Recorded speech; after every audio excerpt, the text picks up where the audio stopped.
અમેરિકામાં રહેતા ભારતીય અને ગુજરાતીઓ માટે આ વાત જોઈએ તો તેમના ભવિષ્ય સાથે જોડાયેલી છે, કારણ કે અમેરિકાના સૌથી ચર્ચિત H-1B વિઝા પ્રોગ્રામને લઈને હવે એક નવી માંગ સામે આવી ગઈ છે, જે સાંભળીને કદાચ તમને પણ મોટો ઝટકો લાગી શકે છે. જો તમે અમેરિકામાં રહો છો, H-1B વિઝા પર છો.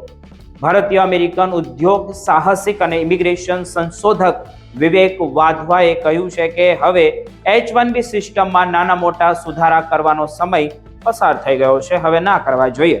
અને અમેરિકાની કોંગ્રેસ હાલમાં H-1B પ્રોગ્રામને સંપૂર્ણપણે બંધ કરીને તેની જગ્યાએ નવી સ્કિલ્ડ ઇમિગ્રેશન સિસ્ટમ બનાવવી જોઈએ. પરંતુ સવાલ તો હવે એ થઈ રહ્યો છે કે જે H-1B વિઝાએ વર્ષોથી ભારતમાં લાખો ટેક પ્રોફેશનલને અમેરિકામાં કારકિર્દી બનાવવાની તક આપી, તેને આખરે બંધ કરવાની માંગ શા માટે થઈ રહી છે?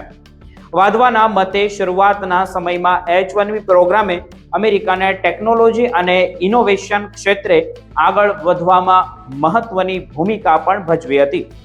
પરંતુ સમય જતાં કેટલીક જે સ્ટાફિંગ કંપનીઓ અને કહેવાતી બોડી શોપ્સ દ્વારા તેનો દુરુપયોગ થવા લાગ્યો અને સસ્તા શ્રમ માટે લેબર આર્ટિફિશિયલનું સાધન બની ગયું હતું.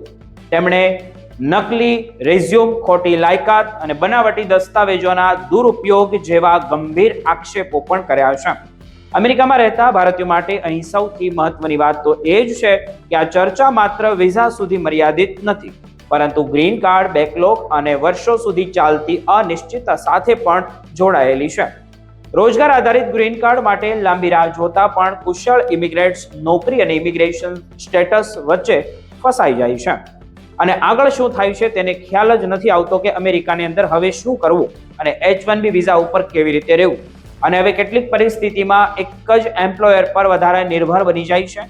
વાધવાનું એવું કહેવું છે કે નવી સિસ્ટમ એવી હોવી જોઈએ જેમાં અમેરિકાને ખરેખર જરૂરી વૈજ્ઞાનિકો, એન્જિનિયરો, સંશોધકો, સારા ડોક્ટરો અને ઝડપી તેમને તક પણ મળે, પરંતુ કોઈ કર્મચારીનું શોષણ ન થાય અને સ્થાનિક અમેરિકન કામદારો પણ નુકસાન ન પહોંચે.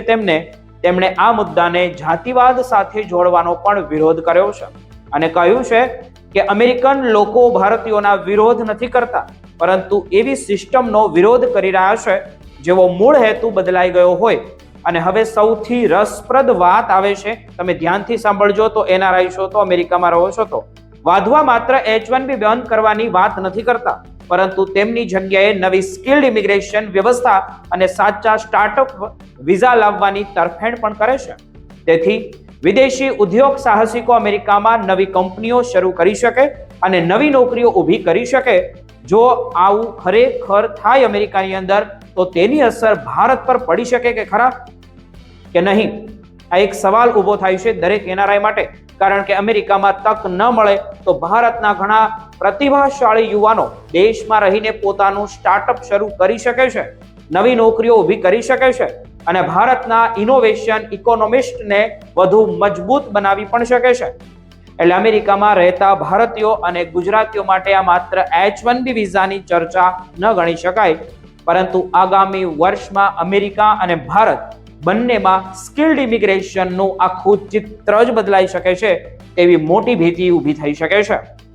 હવે જોવાનું તો એ જ રહેશે કે આ માત્ર એક નિષ્ણાંતની માંગ બની રહેશે કે પછી અમેરિકાની નીતિ બનવાની સંસ્થાઓ ખરેખર H-1B ના ભવિષ્ય અંગે કોઈ મોટો અને સૌથી ખતરનાક નિર્ણય લેશે, કે પછી સૌથી મોટો નિર્ણય એ આવશે કે H-1B વિઝા સંપૂર્ણપણે નાબૂદ કરવામાં આવશે.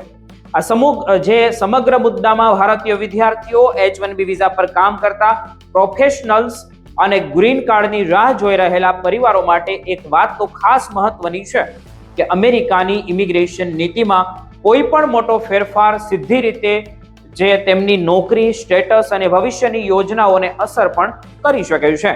તેથી વાધવાની આ જે માંગ હાલમાં ચર્ચા અને નીતિગત સૂચન તરીકે જોવી જરૂરી છે, કોઈ અંતિમ નિર્ણય તરીકે નહીં. તમારું શું કહેવું છે નીચે કોમેન્ટ કરીને જરૂર જણાવજો.